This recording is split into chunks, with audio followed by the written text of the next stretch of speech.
Hey guys, it's Bio from Beastcoast. I'm doing my Dokkaebi guide on the map Villa, and let's get into it. For my loadout for Dokkaebi specifically, I never use the boss G in a competitive, like I'm playing for real. But if you're wanting to have like a good time, want to play with friends, play casuals, or you're just hitting all your shots, you can use the boss G. But I would say it's just like a fun gun to use with an ACOG.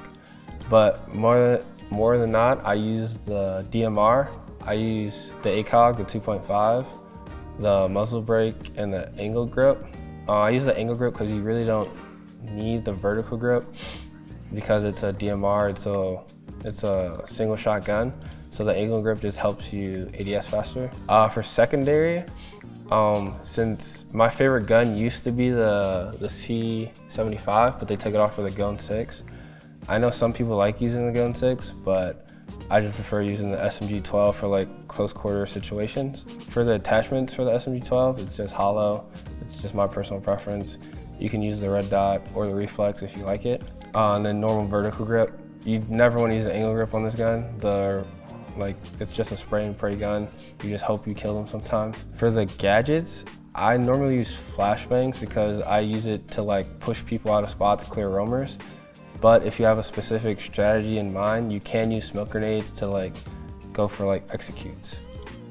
For Dokkaebi, the reason why I chose Villa and why I love playing Dokkaebi on Villa, because it's like a really big map, and normally a lot of teams like to have a lot of roamers, and Dokkaebi excels at hunting roamers. So what you want to do is, like depending on what their site is, you kind of want to put a drone where you want to entry from, just so you can get make sure there's no one there.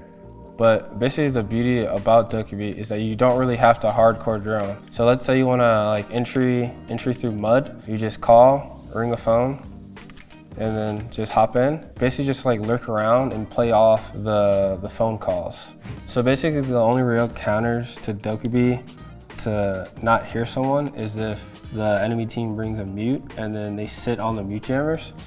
So that's where you can get caught out. So basically if you call someone, you hear them around the corner and then they go on their mute jammer and then the call stops immediately. And another way is you end your call, but that takes time. But if they just step on the mute jammer immediately, their phone stops ringing and then you kind of lose that audio cue. So that's one thing you need to watch out for. So basically your whole job as a Dokkaebi player is to be the first contact and the roam clearer. You basically hunt the roamers, get map control for your team. But when you get to the mid to late round, especially when you're going for execute, your job literally is to lurk or hit the back. So if your team is executing on site, you kind of want to find that opening. If you have a call left, you want to use that call and basically go for the late flank. Let's say you're going for execute on statue and you're below basically lurking.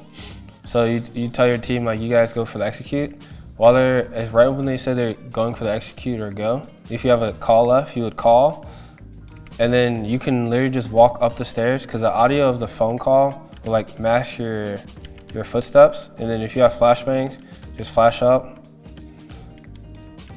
push up the stairs, and then you should basically shoot them in the back and you win the round. The hit the back special. All right, so one of the really big benefits on Dokkaebi is that when you kill the enemy team, their phone drops, because when you call them, they have a phone on them, that's what's ringing. You hear the phone, and then when you kill them, a phone drops, and so you go to hack it, and you basically get all of the enemy's cameras. So if they're playing a lot of info ops like Valk, Echo, Maestro, even Mozzie, so when the Mozzie hacks an attacker drone and then you hack their cams, you basically get your drone back. So you hack all their stuff. You can control their Valkyrie cam.